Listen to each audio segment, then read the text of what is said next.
Test mic. Hello, good morning everyone. So for today's lesson, this is our second lesson for our third grading. So our topic is all about inverse, converse, and contrapositive.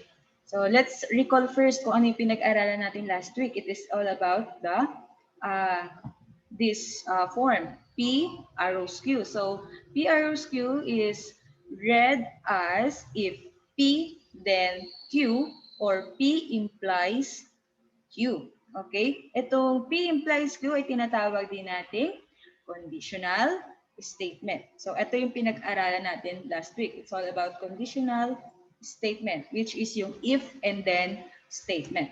So bago tayo mag-proceed sa panibagong topic, si P yung tinatawag nating hypothesis and si Q yung tinatawag nating conclusion. Okay, matatandaan na?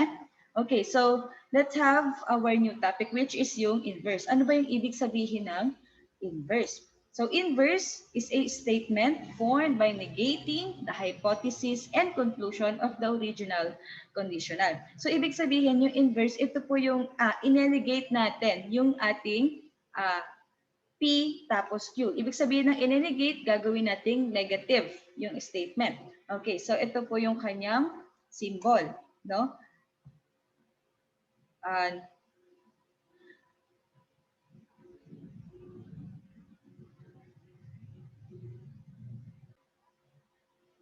okay, so ang basa po sa symbol na to ay not P implies not Q. Okay? Or if not P, then not Q. So ibig sabihin, yung inverse, lalagyan lang natin ng siya ng not or in-negate natin yung ating statement pagdating sa inverse. So let's have an example of inverse statement.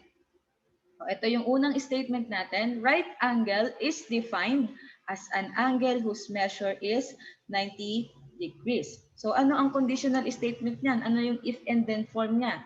If an angle is right angle, then it measures 90 degrees. Conditional statement pa lang yon. Paano kapag dinamitan na natin ng inverse? I-apply na natin yung inverse. So, in-negate natin yung ating hypothesis at yung conclusion. So, ito po ang kanyang inverse. If an angle is not a right angle, then it does not measure 90 degrees. Okay? So, ayun po yung inverse, no? Kung napansin nyo, nagkaroon ng word na not kasi nininegate po natin yung ating statement, ang ating hypothesis and conclusion. Naintindihan po? Okay. Next tayo. We have converse. Kanina inverse, ngayon converse. So ano bang ibig sabihin ng converse? Converse is a statement formed by interchanging the hypothesis and the conclusion. Ibig sabihin ng interchanging, pagpapalitin natin ng pwesto. So kung ang conditional statement natin ay P implies to Q, ngayon meron tayong Q implies to P. Okay? So, or pwede siyang tawagin na if Q, then P.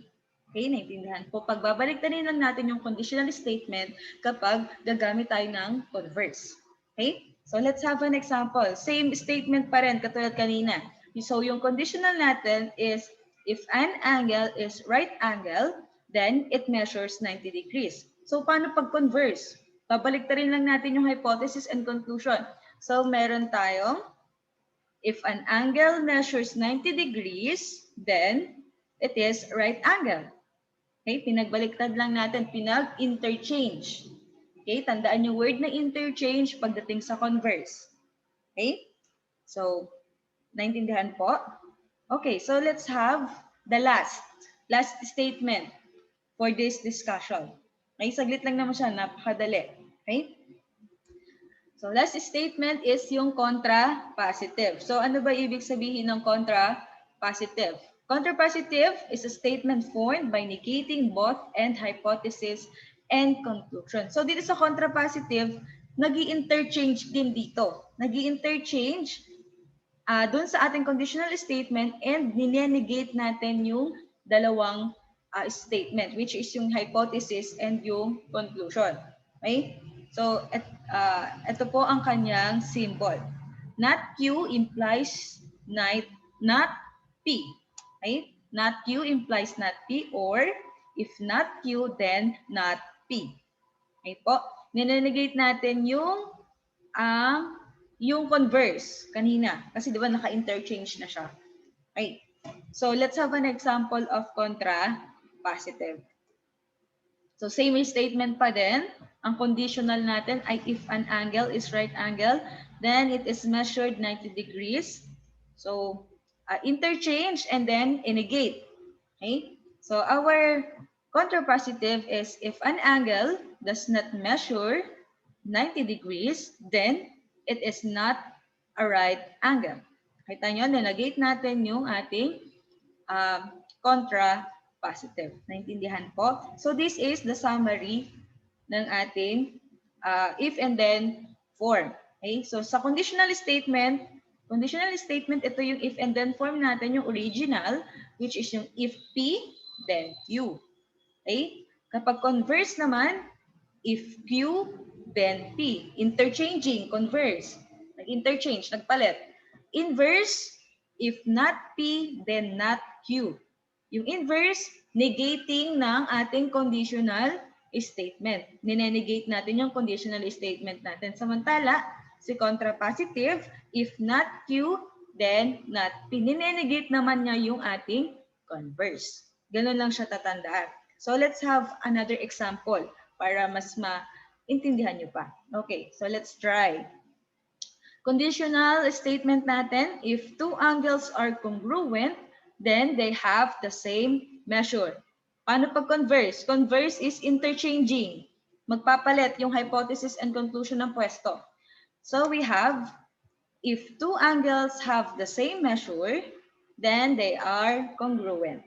Okay? Nagpalit lang ng pwesto yung if tsaka yung then. Okay? So let's have the inverse, negating the conditional statement. Inverse, negating the conditional statement, which is, if two angles are not congruent, then they do not have the same measure. Okay? Gets po? How about the contrapositive? Contrapositive, negating the converse. Okay? Ninenegate natin yung converse sa contrapositive. So, we have if two angles do not have the same measure, then they are not congruent. Okay po?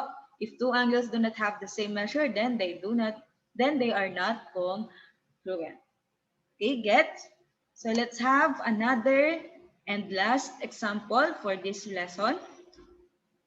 So, conditional natin, if a quadrilateral is a rectangle, then it has two pairs of parallel sides.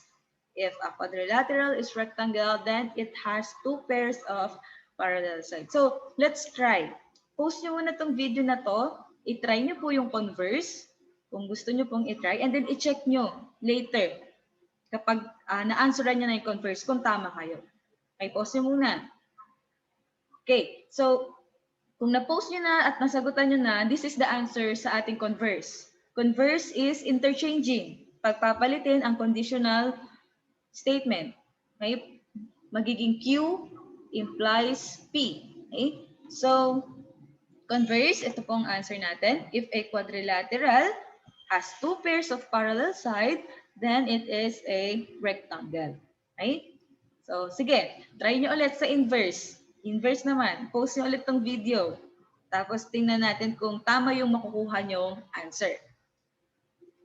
Okay, so let's have the inverse. So our inverse is, if a quadrilateral is not a rectangle, then it does not have two pairs of parallel sides. Because inverse is negating the conditional statement, kaya may word siyang not dyan. Okay? So lastly is yung contrapositive. Try nyo ulit i-post yung video, tapos try nyo sagutan, and then balik kayo dito. Okay? So kung na-post nyo na at nasagutan nyo na ang video, ay nasagutan nyo na yung contrapositive, so let's check kung tama kayo. So we have the contrapositive. If a quadrilateral does not have two pairs of parallel side, then it is not a rectangle. Contrapositive is negating the converse. Okay? Okay. So, do you have any question, grade 8? So, if you don't have any questions, you can proceed to your activity on our LMS. Download nyo muna yung PDF and then uh, uh, write your answer on your big notebook and then submit it in our LMS. Okay? Para ma-record ko. So, yun lang. Thank you. Goodbye. I hope you're learning.